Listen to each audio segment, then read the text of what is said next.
Hello friend, তো সবাই কেমন আছেন? আশা করি সবাই ভালো আছেন আর আমি অনেক ভালো আছি। তো দেখতেই পাচ্ছেন ফ্রেন্ড, নতুন নতুন কিছু না কিছু আমি বানাতেই থাকি। তো দেখুন এখানে গুড়টা আমি নিয়ে নিলাম আর নারকেলটা আমি এখানে কুড়ে ফেলবো।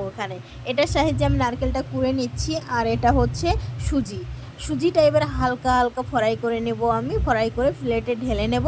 আর প্লেটে ঢালার পরে এই কড়াইতে আবার পানি দিয়ে দিলাম। কিছু ড্রাই ফ্রুট ব্যবহার করবো ফ্রেন্ড, কিছু গুড়, অল্প পরিমাণে আমি গুড় ব্যবহার করব।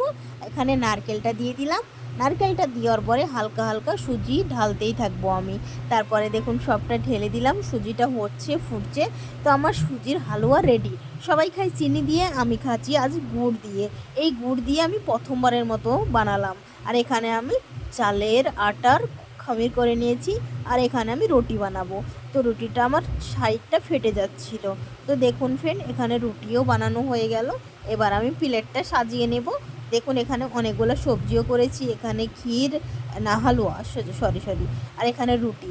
আমি একটা জিনিস ভুলে গেছি ফ্রেন্ড, আমি ভাত রাখতে ভুলে গেছি। তো বাই বাই, সবাই ভালো থাকবেন।